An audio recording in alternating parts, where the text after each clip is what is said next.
Well, good evening, everybody. I want to seriously thank each and every one of you for coming down. I am very fortunate enough to travel around the country, and I lead workshops, I lead lectures, and I explain a way of life that has had many restrictions placed upon us. I am a member of the Sichangu Lakota. And so as I travel around, I explain very specifically who we are within our own terminology, utilizing our own language. And so there were many restrictions placed upon indigenous people all over the country, as probably many of you might be aware of. For those of you who don't, we were hit by different phases by the United States government and policies carried out against Native American people and tribes. And so the restrictions started long time ago. They really went into full swing in the 1880s, and they started creating reservations all over the country. And so every reservation has a very specific number, and this is how the government identifies that grouping of people. And so you probably know me as a Sioux Indian. And so this is how, and we learn about the Sioux Nation, right? I myself and my relatives of South Dakota, we acknowledge who we are. And so if you look at the state of South Dakota, you cut it in half. Everybody on the west side of the Missouri River, this is where the 7 bands of the Lakotas live, they reside. And so I am one of the bands. And so we are known as the Sichangu, the birth-died people. In 1762-63, we got caught in a big prairie fire. As we were migrating westward, because of this prairie fire, it identified that very specific band of people in which my family, my ancestors come from. And so to the west, there's another grouping of people, another band known as the Oglalas. You guys heard of Pine Ridge? This is where the Oglalas are.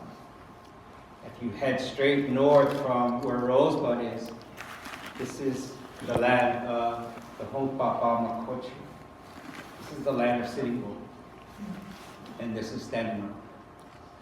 And so last year, I decided to move home, finally, to Omaha, Nebraska. I was born and raised in Council Bluffs, Iowa.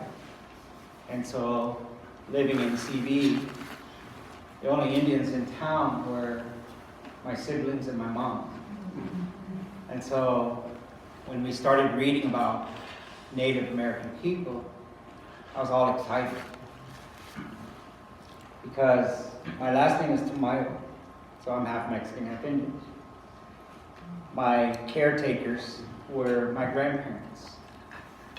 They took care of us, but they did speak English. I only spoke Spanish. And so that was my first language. And so once I got to school and I would come home, I was so excited. I'd be like, the new word for the day was cucumber. Because my whole life it was a pepino. You know, it's not like it was so exciting. It was like a new adventure every day going to school. And so this carried on. But then I realized that we're the only Indians in Council Bluffs, Iowa. And how special is that? But then I heard a lot of racial terms on how they identify us. And I've seen this time and time again in the movies. And so I started reading about indigenous people and how we were treated and what the government did to us. And so I was asking my mom all kinds of stuff. And my mother's like, I don't know. And she never talked about it. And so what happened to my mother was, when she was 4.5 years old, they took her. They placed her in boarding school. And so when she made her way out of the boarding school system, she made her way home after she graduated 8th grade. And by that time, my grandparents had passed away. And so she never got to see them. so this is the same story that exists all over the country. Because by the time they closed down the boarding schools, which happened in 1972, this is when they finally shut down the boarding schools. We lost, a lot of people. We lost a lot of kids. They were displaced. We didn't know where they were, and we still haven't found them. And I believe a lot of them were buried at the boarding schools because of disease. And so some of them were just, their lives were taken. And the ones that were lucky enough to leave, they didn't have to, endure the abuse that a lot of our relatives had to, if that makes sense. And so all of my uncles were severely abused, and so they decided to drink themselves to death. And so I don't have any cousins on my mom's side. All of my uncles went into the spirit world before they were 25 years old. And so that's how I lost 4 of my uncles. And as far as my aunts, they also escaped with alcohol. And so, reservations were created to destroy a race of people. And that's what they did. They were successful. And so once they started the reservation phase in 1880s, the second target was our spiritual leaders. You take away the hope and faith of the people, and that starts to destroy them. And then the third phase was to target our children. And so when you look at any ethnic group, any culture, the kids outnumber the adults. And so by the time we were 1890s or so, we received a number. We're the only ethnic group in the United States that has to have a number. This is my tribal ID to state that I'm a real Indian. And so nobody understands it, and nobody has heard these stories like this. But there was a guy in 1940s, and he read up on the policies carried out by the United States government. Policies carried out about the practice of genocide and this practice of assimilation. And so he carried this plan out in Europe. And so I have a very specific number. But what he did was he tattooed it on the people's arms in World War II, right? And 6 million people lost their lives. But what he did was he carried out the same policies that the United States government did. And so I don't have a beef with the government. As I graduated high school, I myself joined the United States military. And so I was with the 101st Airborne Division in Fort Campbell, Kentucky. And so I did my stint there, and then I came home. And so once I got home, I was surrounded by people of the Omaha tribe. And they're like, we want to induct you into a warrior society. And I was like, I don't know what that is. I didn't grow up that way, because of what my mom endured. And so when I moved to Omaha, Nebraska, I found all these Indians. I'm like, where have you guys been? It was amazing. Because in Council Bluffs, there's only 5 of us. So all I had to do was cross the river. I was like, oh my gosh. And so it was amazing. And so I found this little grandpa, because by then I had 2 little girls. And they wanted to dance, and I was like, I don't know how to make outfits. I don't know how to sew. I'm a dude, And so I asked my mom, and I was like, I don't know. Because that was taken away, right? Her whole childhood. So she had no idea. And so I'm like, well, I need to find help. I need to find somebody to teach me these ways. And so I found this little grandpa. He was a World War II veteran. He was with the 82nd Airborne Division. His name was Howard Wolf, an elder of the Omaha tribe. And I was like, what does the Omaha tribe mean? And he goes like, sit down. So I had a nice visit with him. He's like, every tribe that exists, the name of the tribe explains what happened to the people. It identifies the people. So I'm like, what does Omaha mean? He's like, they pronounce it with a U, not an O. It's U-Maha. And I was like, oh. So this grouping of people left the Ohio River Valley. They migrated westward. They got to present-day Bellevue, Nebraska, and that's where they decided to stay. And so all the people that went south, they called those people that stayed there the Umaha, the people against the current. And so the Umahas were like, this river here that we know as the Missouri River, they call it Ni Shude. Ni is water. Shude is, it's muddy, it's murky. You can't see through it. And so this explains that river. To the west, there's another river. It's in between Omaha, Nebraska and Lincoln, Nebraska. And so I don't know if any of you have ever ventured that way, but there's a river that they call Ni. Remember, Ni is water. Blaska. This is how you get in Nebraska. Ni Blaska. It's the flat water. It's the Platte River. It's nothing but sandbars that you could walk across, and that's why they call it the flat waters. And so I tell everybody, I was like, everybody knows Dakota. Everybody in this room knows Dakota words. Because we know the state of Minnesota, right? But it's Mini, Sota. Mini is water, Sota is the mist. And so as you travel around the United States, the rivers, the lakes, the states, it identifies the people that once lived there. Because of forced removal, forced migration, of replacement, or they just disappeared. And so as I travel around, you know, I enjoy my travels because I get to meet a lot of grandmas and grandpas. And they have stories that they have been dying to tell people. And so you'll be amazed on what a cup of coffee and a bowl of soup can do. Because that's all I've been doing is visiting grandmas and grandpas for almost 40 years now. So almost, you know, most of my teachers have passed on to that next stage of life, to carry on in that next journey. And so we're all on a journey. We call it a Zuyang.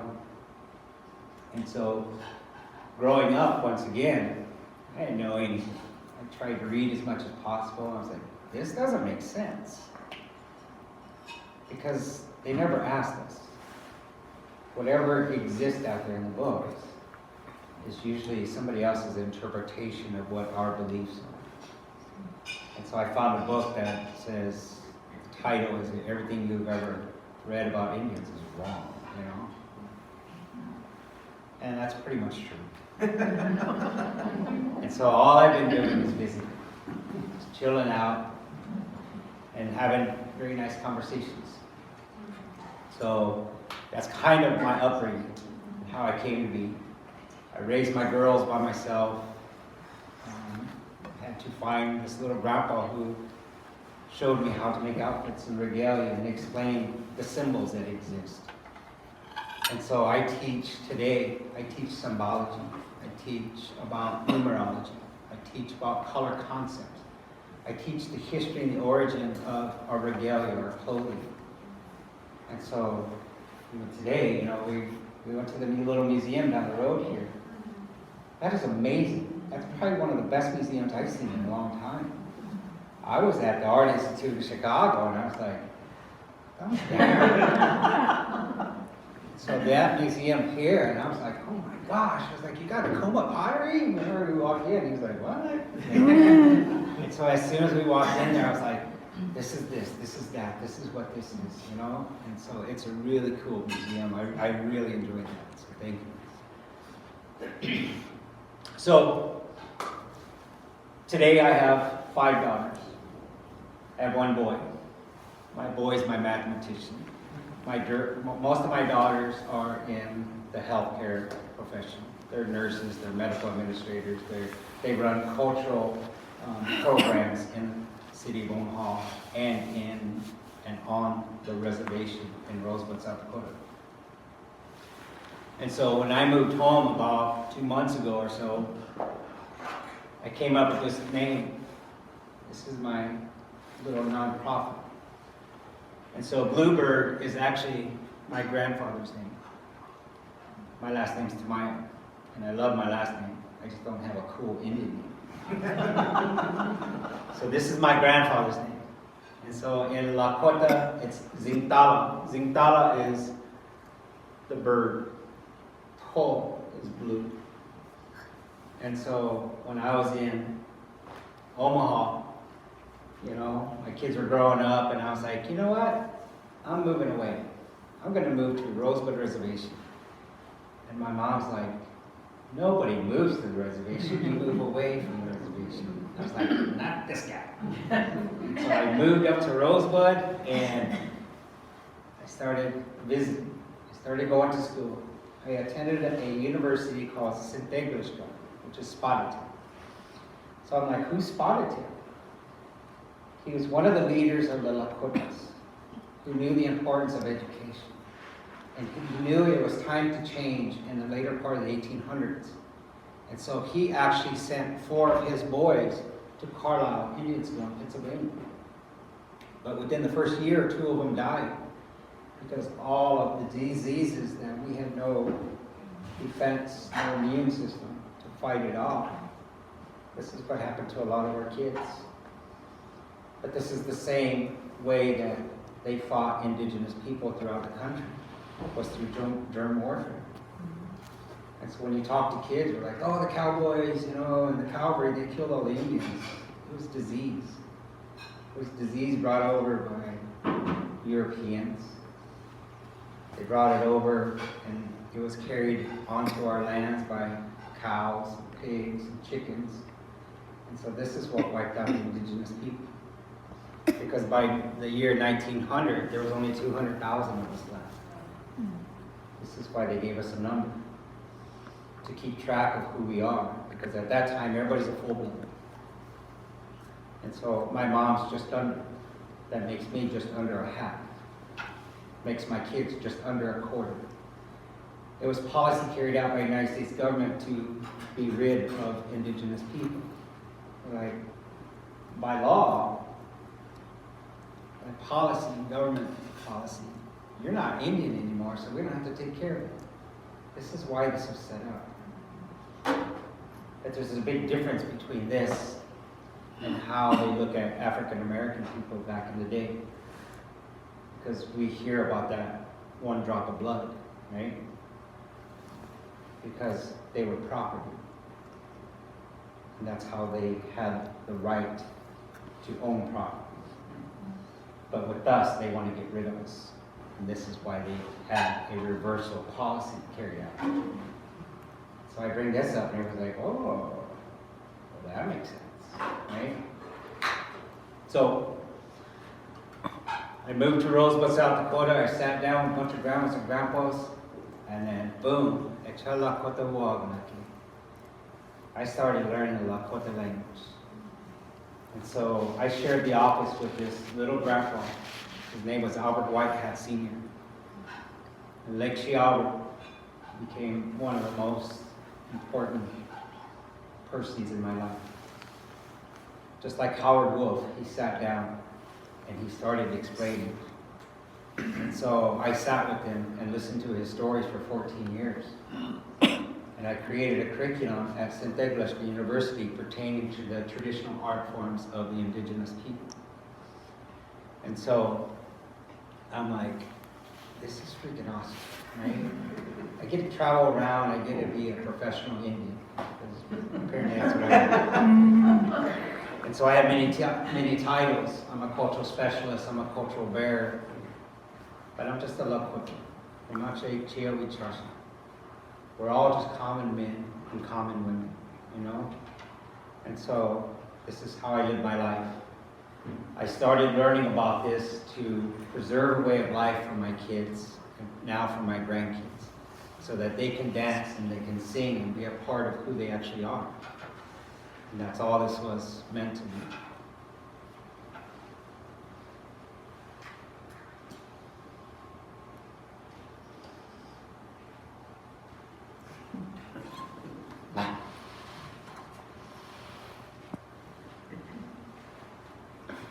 So while living on the Rosebud Reservation, I was in charge of a relief agency called Tree of Life. That's how these crazy kids found me. They decided to go to the Rosebud Reservation. And so last August, I was running around on my reservation and I received an email. They were like, "Can you come up to Standing Rock and help us out?" And so I knew that there was a camp that was started up there. I knew that they were fighting the Dakota Access Pipeline. And I was like, I don't know where you guys are because I've never been to Standing Rock. So they gave me directions. I was like, okay, I'll show up. And so the later part of August, I headed up to this place, right here, on the Cannonball River. And so I'm like, why do they call this place Cannonball? You ever asked that? Saw it. We went to the same store. They found these rocks that they excavated. They pulled them out of the river, and they were perfectly round, and they looked like huge cannonballs. So John and I went to the store, and he bought this coffee mug, and I bought this cool shirt. And we're like, look at these! And we started reading and walking around, because I was like, I've never been here either, you know? So we're checking things out, and I was trying to investigate, and I didn't want to ask anybody. So I was trying to do my own investigation, see what's what, you know? And so the reason why I pulled this up is because this is the boundaries that was created by the United States government and 9 tribes at that time in 1851. This is the land that was allocated to us. Down here, of course, you see present-day Nebraska, right? But look how much land this actually is, right? And so this was created way before Nebraska was even a state, because Nebraska became a state in 1868. Once I started learning about this way of life, all these numbers and all these dates started to be a part of my life. And I was like, oh my gosh. And so I have a lot of dates memorized about very specific things, but I can't remember my kids' birthdays. You guys got to call me and warn me and give me a heads up. So that's why I pulled this image up, just to show you the boundaries that existed in 1851. And so this is today. And now you see that we lost all that land base, and these are present-day reservations. The Rosebud Reservation is way down here, south central part of South Dakota. And so way over here is actually where my family is from. It's called, we call it Tahasampeoyamke. It's Good Cane Milk's community. Because way over here, here's the Missouri River, so my community's right here. In 1876, Good Cane Milk, that was his name, he was like, there's too much poison coming down the river. And he was talking about whiskey and rum. And so back at that time, here comes all the fur traders, right? And so the fur traders, they would bring all this stuff, pots and pans and knives and ammo and weapons and stuff that we needed to survive, that we never had access to before.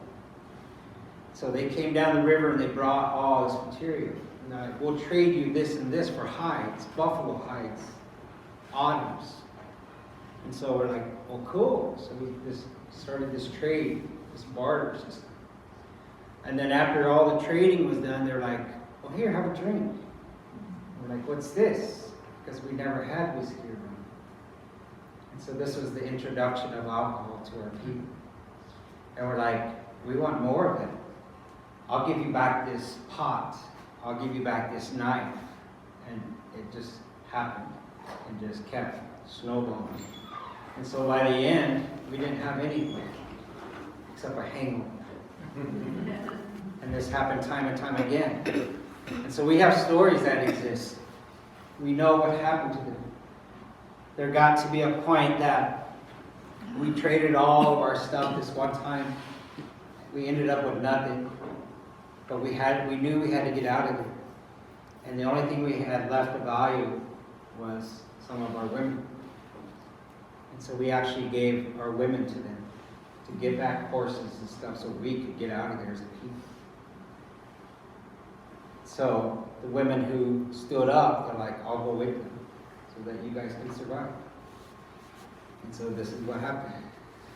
So Good Cane Milk was like, I'm getting away from the river because of the Minisicha, this bad water that they're giving us, which is the alcohol. So he stood up, he's like, who wants to go with me? And so 18 families stood up with him, and my family was one of them. And that's why Milk's Camp is way over here. The main body of the reservation, the main agency is way over here. We're separated today by an hour and a half. And so on the Yankton Sioux Reservation, which is right here, and Rosebud, we're stuck right in the middle. But that's how we got there, and that's where we still are today. And that's where all my land base is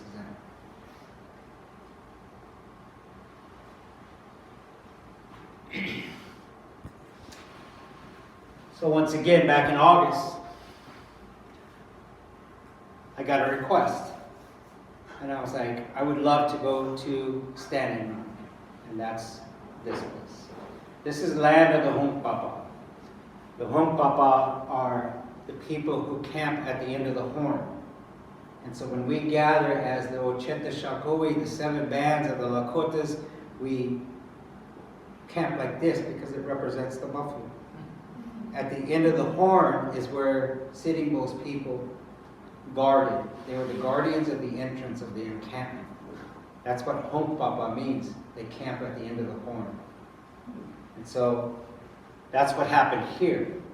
And so I pulled in real late this one night, and I was like, where's Rosebud at?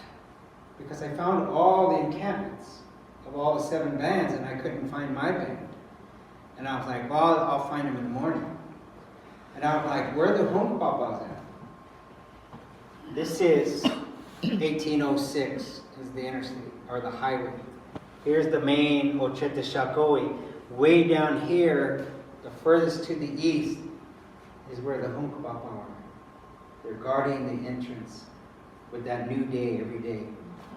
And I was like, I don't know if somebody planned this, but this is unbelievable, because that's how it should be, right? And so I just set up my tent. I camped next to Oglalas, and they're like, what are you doing here? You're not Oglala. And I was like, well, my grandpa is. So I was just trying to...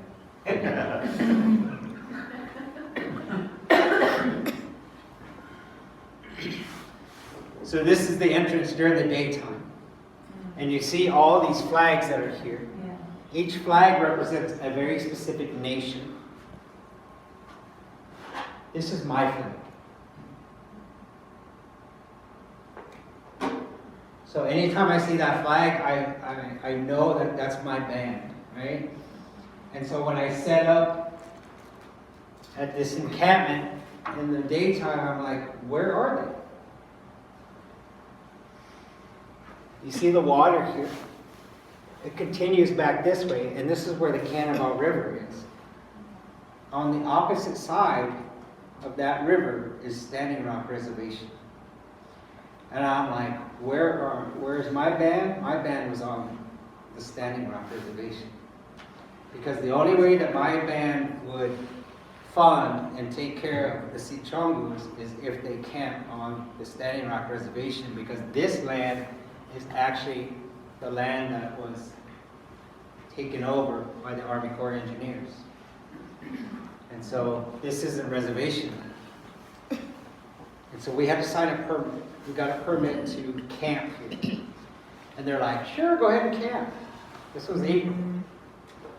So they set up this camp, but they had no idea that over 200,000 people would come and visit this camp. They had no idea that from April 1st, when we first occupied, when we put that first stake in the ground, that we would be there until February 22nd. They're like, it's so cold in North Dakota, those people would just get out. The coldest it got when I was there was 27 below zero. And we were still camping. And you could hear everybody. And these guys can attest to this. That all you hear is, Mini Tony! I was just like, go to bed! This was one of the most peaceful, most powerful camp I've ever been to in my life. When I first got there, once again, I didn't know where I was, or who I was supposed to meet, or where I was supposed to go, right? But they asked me to come over and teach. And so this is my house. This is my yurt. This is where I lived at. And I took my grandsons up there when it was 17 below zero, and we were living outside. And this was our home. And so this young lady right here is the main teacher. Her name is Teresa. She was the main teacher for a very special school that was named before I got there. And this is the name of the school. So I sat down with the kids and we designed this t-shirt. And so I was writing it out and they're like, I wasn't teacher, I was Lekshi. So in Lakota language that means uncle.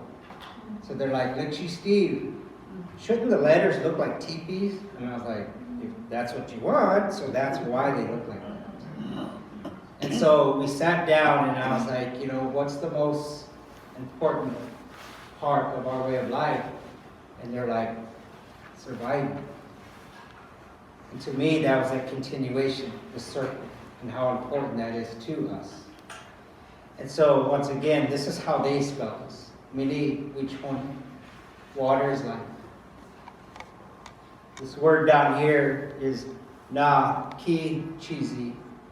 And so when people read and they start to read Lakota, if you stop after every vowel, this is how you start to read and decipher our language. So that's how you break it up. Na, ki, chizi. And then over here, it's Owayo. And so this became known as the Defenders of the Water School. That's what that translates into. The Defenders of the Water School? School. Awesome. Yeah. And so, is there any other teachers in here? And so as teachers, we know that we don't have favorite students. You know? She's not my favorite student. I just got to put that out. We come across people in our lives that are very special to us. And so some of them have this personality of the old people. We call it the old souls. You ever hear that? Every culture, every society has these kids that they act like grandparents, you know? And so I work with kids and they'll sit around with me at my table and they'll drink coffee and tell me stories. And I'm like, you're 7 years old. And so I come across all these different people, and these are the kids that have become very successful in my program and in my curriculum. Oh, yeah. And that's how this young lady is. And so John and Leah had the opportunity to meet her and see her. And so everything I showed this young lady, she just took off with it. She's like, I know. And so all I'm doing is reintroducing this way of life to her because she's already been here. And so she became my little grandma, right? And so even working with kids today, we know the most knowledgeable kids are the kids themselves, because you can't tell them anything because they already know, if you know what I mean. And so here's the teachers. This is Alana Eagle Shield, this is Teresa, and this is Jose. And so we were there was this movie crew, they were doing a documentary, we were just sitting down, and they wanted to interview us. And so I just walked up on them, and they're like, hey, what's up? But this is what I was teaching. I was teaching math, I was teaching the science. I was teaching them how to put up a teepee. What is the circumference of this teepee? If I started to incorporate designs, how do I break that up? Depending on the circumference of the lodge, right? Because we have very specific numbers in our designs of 4s, 7s, 13s, and 28s. How do I fit those symbols into the circumference of a lodge? So that's where Jose came in, because he was our mathematician. And so I'm like, figure it out, what's the radius? We have to put a certain amount of designs in there. How wide can each design be? Does that make sense? And so the science that I teach is, how do you brain tan this buffalo? How do the acids, the enzymes, how do they transform the collagen fibers of this buffalo? And so I brain tan this buffalo, I butchered it out. I use very traditional old tools like the antler of the elk. I have pieces of metal in there, and so I had to scrape this apart and remove all the meat, the fat, the epidermis, the membrane. And then I cook up a brain and fat solution. I stretch the collagen fibers as far as I can, and then I apply the solution. How does it break it down? And this is what I would teach the kids.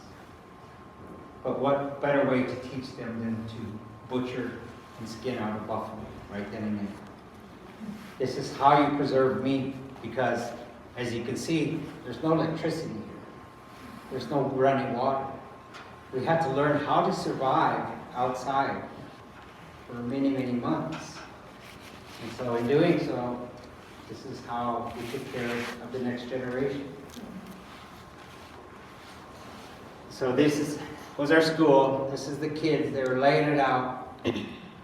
I had them put up the teepee 4 times that morning because they were getting ready to go on a trip to the Black Hills. And I was like, I don't know where we're staying in the Black Hills. So you guys better learn how to put up a teepee by yourselves. And so this is what we did. Put it up, take it back down. Put it up, take it back down. And so here's another lesson. The wind was so strong there that it was destroying all these commercial tents. You know, the tents, the dome tents. All the poles are snapping all the time. And so I was showing the kids, I was like, we need to make drumsticks. They're like, what do we use? I'm like, go out in the camp and find broken down tents, discard the tent, bring me back the fiberglass poles. And that's what they're using here. And we're making very simple drumsticks. I was like, once you make your drumstick, then I'll show you how to make the drum. So this is elk hide, and this is a cow hide. And so every morning at 11 o'clock, this guy would come to our class. He would start singing them songs. But there's an assimilation process today, because most of our kids do not speak Lakota, right? And so assimilation here was, he was still utilizing the drum and the ichabu. This is the chanchega. The drum itself is chanchega. This is ichabu. This is an extension of ourselves. And so this guy would come over at 11 o'clock and he would practice and they would sing songs and all these kids would sit around and they would just start singing with him. And so at 11 o'clock sharp, that guy was there. He was singing songs like talking about elephants who jumped so high they touched the sky they couldn't come down to the 4th of July. That's one of the lyrics. And so he had all these kids singing, and they're all just belting it out. And right back here is what they called the sacred fire. And so every Friday, all the kids would go to the sacred fire, and they would stand around, and they would just start singing the song that they learned. And then after a while, he started to introduce the Lakota language. And so by the time the end of the camp, they were all singing Indian. And it was really cool. It was a beautiful thing to see.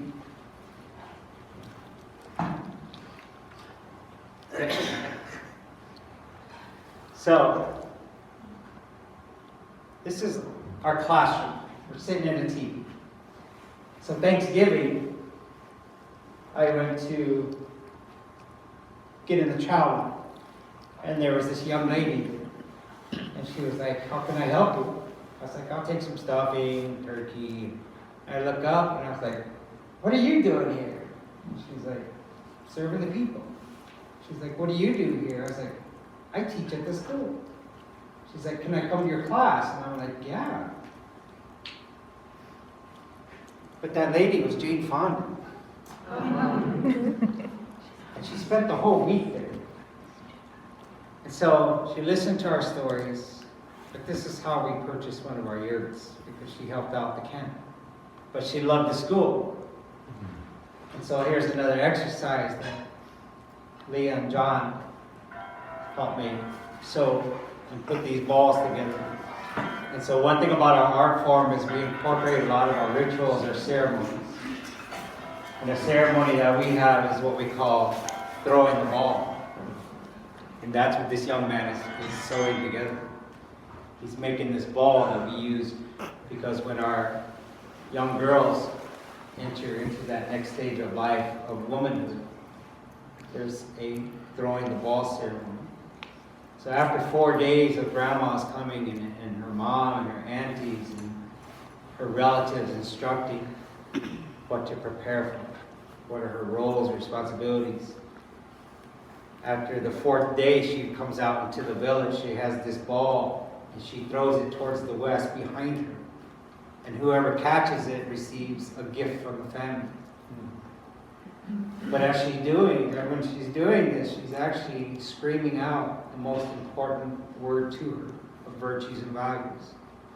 Whether that be woksape, which is education, because we all need to educate ourselves, culturally, spiritually, physically. And so another one is generosity. So she'll face the north and throw it, right? Another one is patience. And so there's all kinds of virtues and values that we can incorporate into this lesson plan. But that's why the ball was made. And so the story, the lesson that I incorporated was explaining that. But the kids loved making these, and they just sat in there. This was our youngest kid over here. But they kept making all these balls in the teepee, and then next thing we know, we had like a dodgeball fight inside the teepee.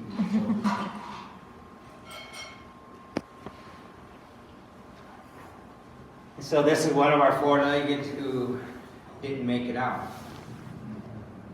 And we turned him into our soup. But we were, maybe an hour away from the store? Yeah. Something like that. So most of the food was harvested. We butchered our own buffaloes, our own deers, everything that people would bring in. We collectively gathered our cultural knowledge. And this is how we survived.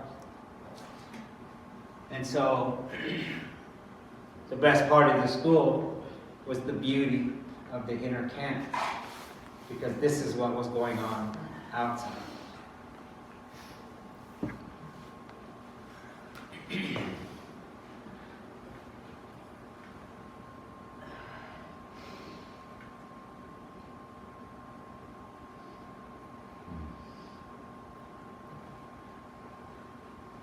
For indigenous people, we acknowledge this individual as a relative. In all native languages, animal does not exist in our language. In Lakota, we acknowledge this as Wamakashkashka. This is part of one of the beings that roams the earth. Maka is the earth itself. And we hear about Uchimaka, grandmother earth. Shkashka is movement. And so, just like a watch, right? We brought a watch over from Europe, we're looking at it, we're like, Tuktaho, what is that? And they were like, it's time. And so we're like, Maza is iron. So Maza Shkashka is the iron fingers that are moving to tell time. And so this is the horse that this guy was riding it through. And the military, the security was trying to stop the horse. And they started swinging their batons. And so the whole encampment, this is the only relative that lost his life, was that horse.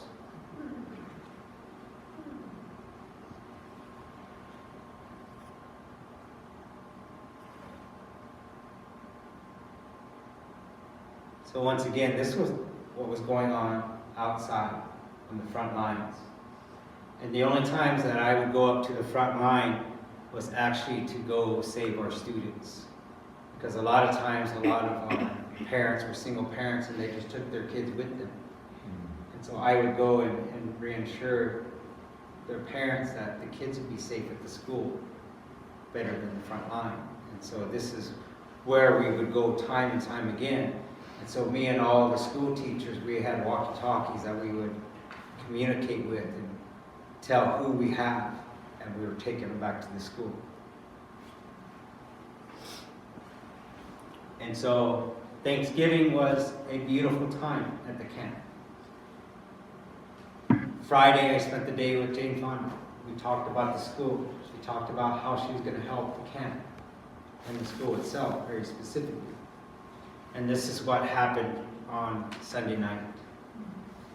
And so this is when they put almost 200 people in the hospital. Because by this time it was 22 degrees out. And they started firing these water cannons.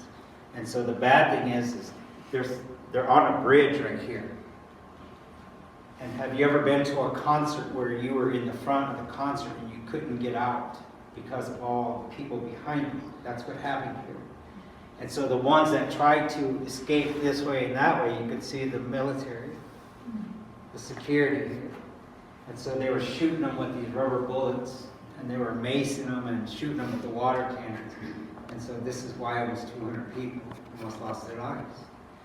And so we had huge tents, all the tents there, we lit them all up. We had huge bonfires in there because we had to try to get these water protectors out of there and into and out of their clothes and start to warm them up. Because once again, it's 22 degrees. And this was 1 o'clock in the morning.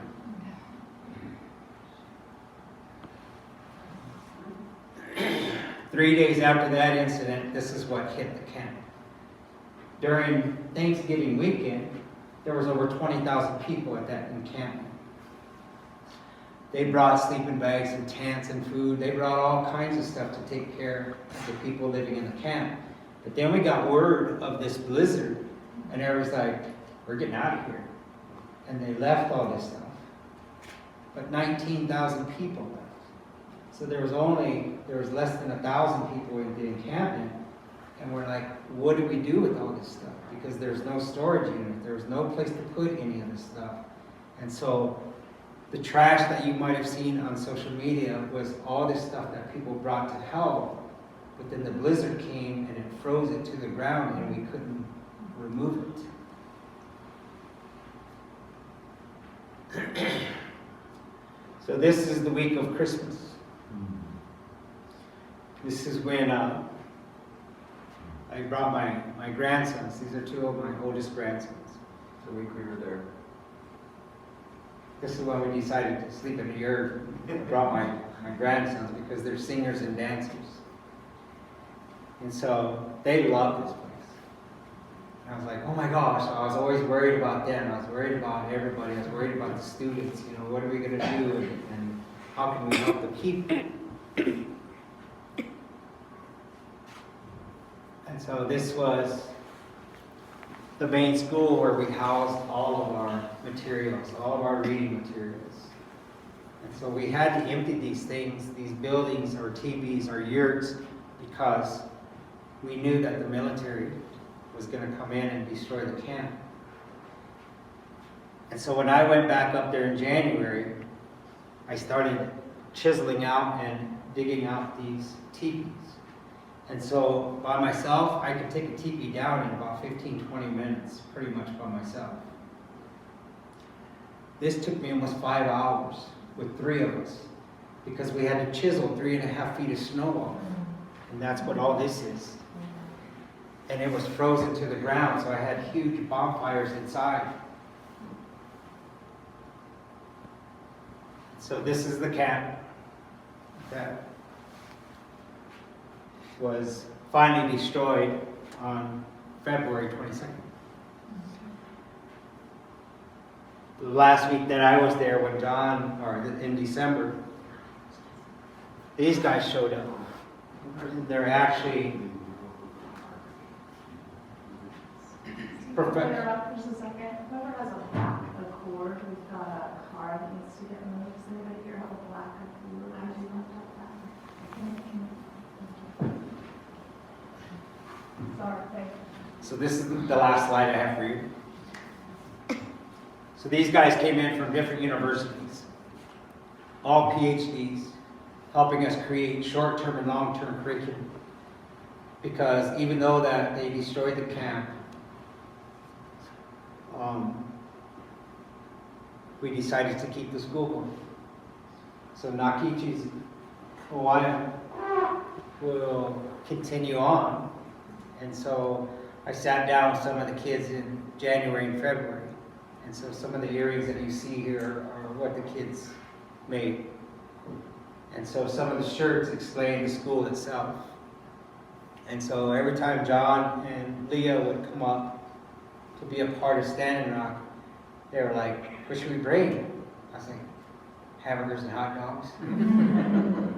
And the first time we did that, did you bring one or 2 girls that time? 2. So he fired them both up, and my classes averaged probably, 30 kids maybe? But there was other kids just running all over the place, because we had to break them up in different age groups, because my class, my lessons are very hands-on. And so, once we fired up those grills, after we fed the kids, people from all over the camp would come over, because you could just smell that cookout, you know what I mean? And they're like, what are you guys doing? What's going on over here? And we're like, have a feast. And so we had chips. And like John said, these kids they didn't have meat, they didn't have hamburgers, they didn't have access to hot dogs. I went there way before these guys showed up, and seriously, for lunch, we had a stovetop stuffing mixture. It was like mush, right? And we had this red cabbage seasoned with like vinegar, red vinegar. I was like, this is our lunch? But that's all they had. And so the kids didn't say a word. And they just sat there and they ate it. I was like, oh my gosh. So that night I went out. I traveled an hour.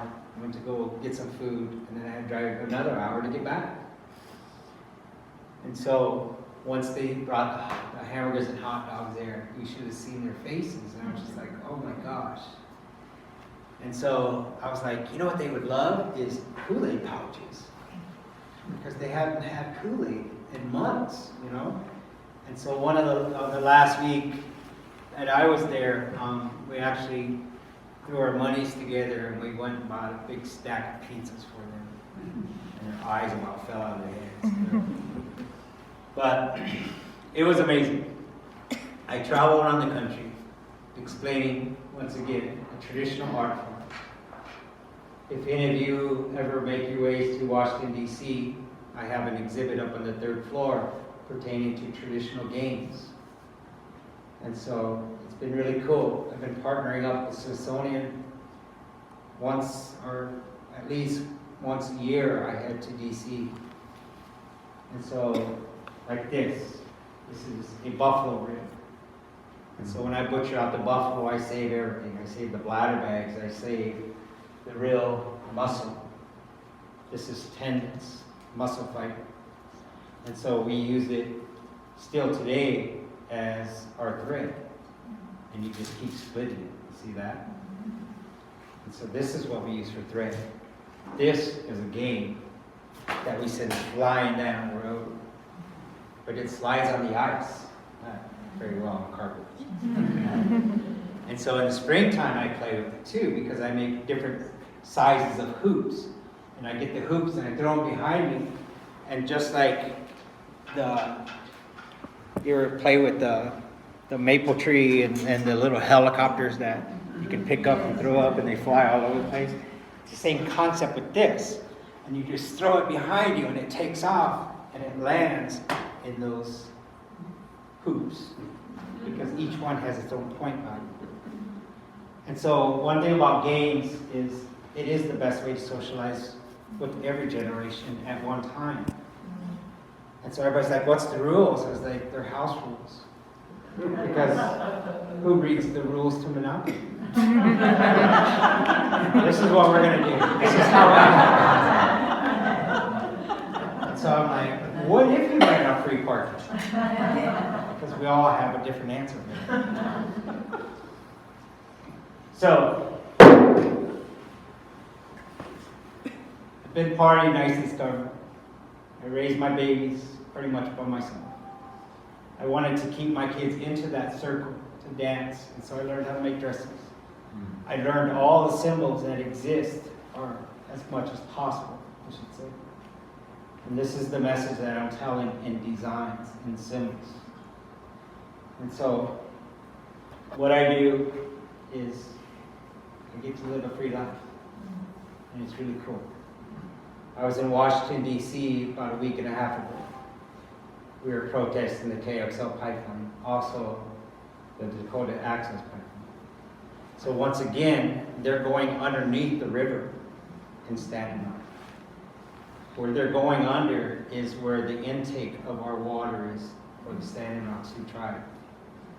And so we were looking at, what about all the 18 million people that live downriver from the Missouri River? And that's what we were brought awareness to. The only power that we had was prayer. That's the only weapon that we used against the military, the security. And so it's been an amazing journey.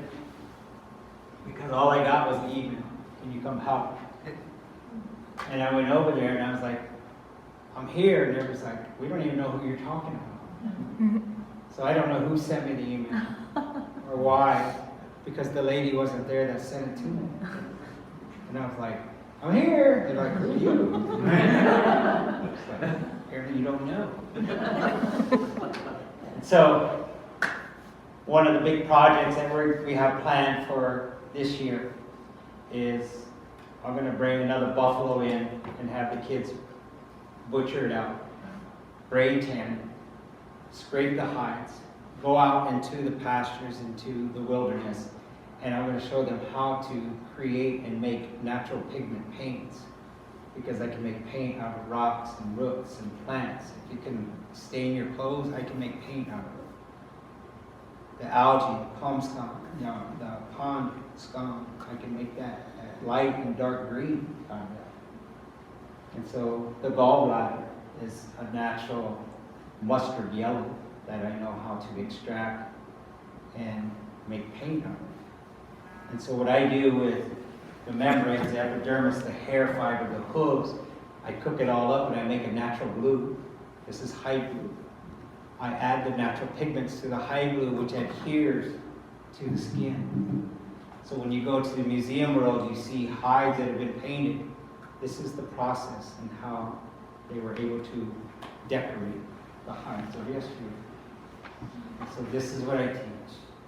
Just by sitting down, drinking some coffee, and eating some soup with a bunch of grandmas and grandpas, I travel the country. And so in a week and a half, I'll be in Taos, New Mexico. Because these old people told me about star knowledge, cosmology, very specific to La Cuevas. And how do we incorporate those into our creation stories? And how do I run this cross comparison of the Southwest people compared to the Plains people? And so they threw a wrench in the fan. They're like, oh, we're going to bring some scientists from CERN, from Switzerland. I was like, what? How's that going to work? So it's going to be an interesting meeting, to say the least. So I want to thank you once again for coming down. It's been the evening with us. And so I do have items up here. If you want to check them out, that's cool. Does anybody have any questions? Yeah. For Steve? I can tell you that, please, Denny. Lots of questions. I'm wondering, it's just wonderful. Thank you so much. I've learned a tremendous amount. I really was so ignorant, so thank you very much. I'm wondering if, about the school and the curriculum and the teachers and certification and, you know, that sort of thing. And the children, do they live there? I mean, This was a very unique situation Yeah. because nobody lived there. yeah, right. I was wondering You know, how- we were squatters. Yeah. We made our way there. We found the kids that were just there in camp. The grandmas came up to these people and they're like, can you create a school? What can we do with all these kids? We had hundreds of kids there. But it was the summertime, you know? Yes, that's right, when you started. And so then later on, once school started, most of the kids left, but there were still kids there. And they seen the importance of this school. And so we're like, let's start a charter school. Is that what happened? Why can't we homeschool our own kids? Why can't we incorporate the cultural component, the cultural relevancy of our existence into curriculum today? And so I was just like, all we have to do is pull up the standards of North Dakota, abide by them. I was like, we can do this. We can do this with the help of these doctors, right? And so, Their creativity was incredible. Teresa, one of the first who talked with, was part of the English department. So what she did is she went into, just snuck out to Bismarck and went and got the old copies of when from the newspapers. It's really 1880s copies of newspapers, historical registered, and then went and got newspapers from today, and they started comparing what was the language about how the Americans were described, and the similarities and the differences for what's the language being used for the people. How many children were there that remained after the summer, after that stayed on, you said that most of the children you left? know, then? my class, my numbers didn't dwindle until December almost. And so I was averaging almost 30 kids in my class. And so they were just going to school. But it was reading and writing, it was math, it was science, it was history. There's so much history just here, you know, and this is what we taught. And so I'm revising the curriculum for the Omaha Public School curriculum now pertaining to the 4th grade class about history. And I'm like, in Nebraska, in Omaha alone, we're dealing with 109 different tribes that have moved to Omaha, right? Because of the Relocation Act of 1940s and 50s.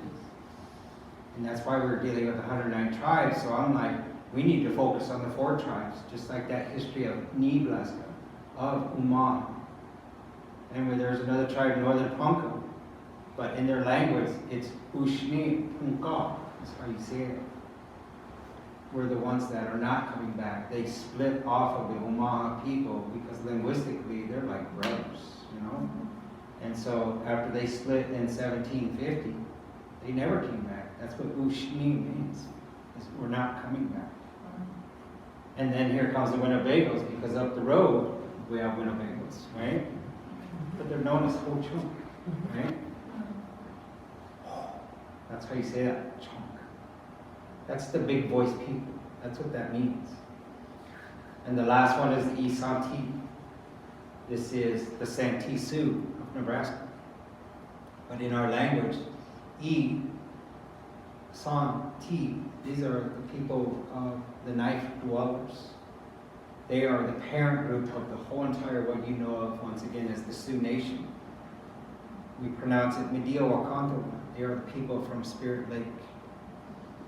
Because they don't say Medi, they say Medi, with a D dialect, right? They're Dakotas. So I say Pilami with the L, they say Pidami. And then my other relatives say Pinami. These are the three different dialects of the Lakota, Dakota, Nakota people. So, any more questions? How was the morale throughout the time that you were there?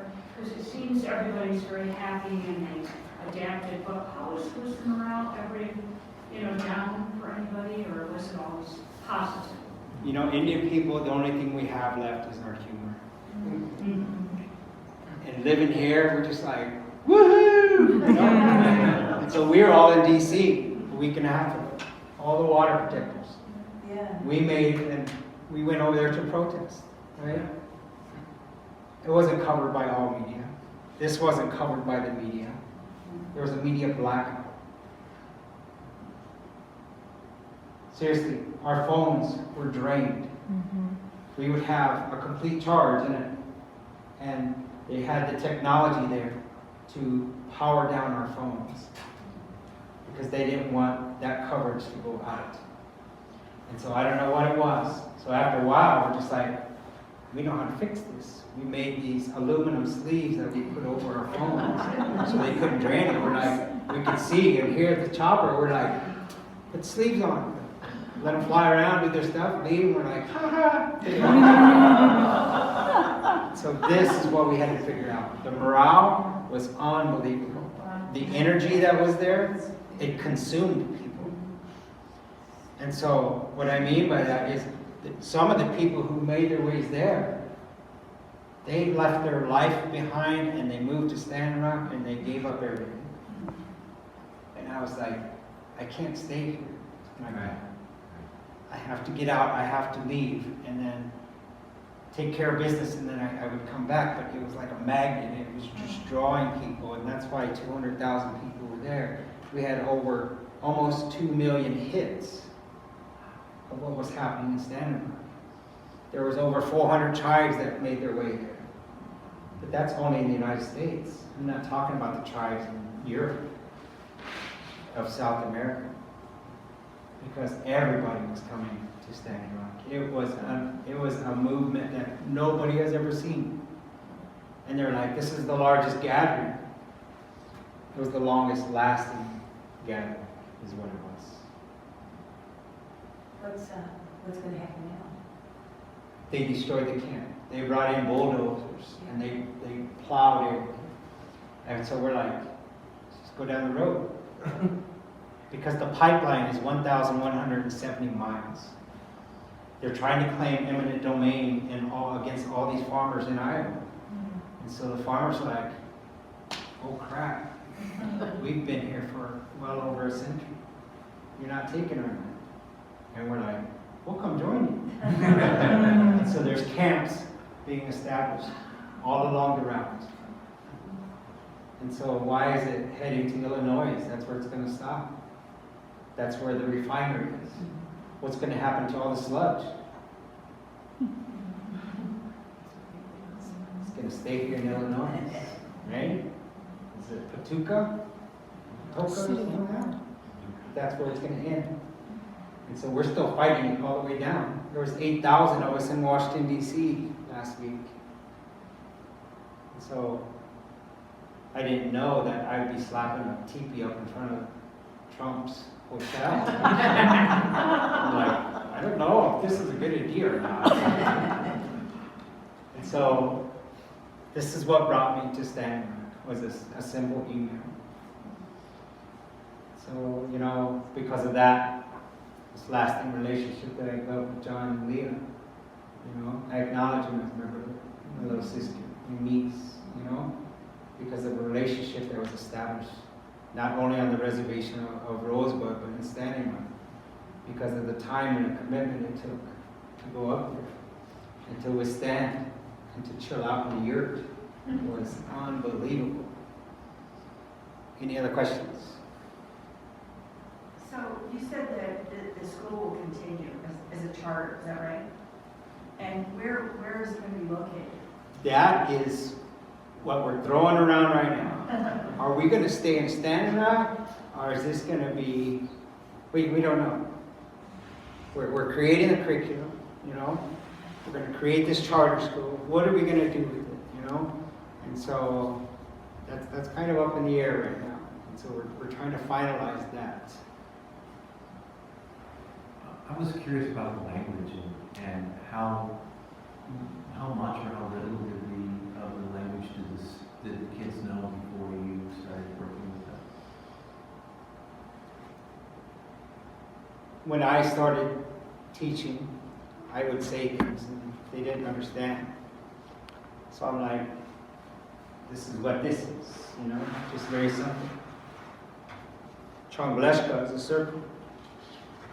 And so I'm just like, one of the most important things that I told them, and the first word I explained to them was chocata.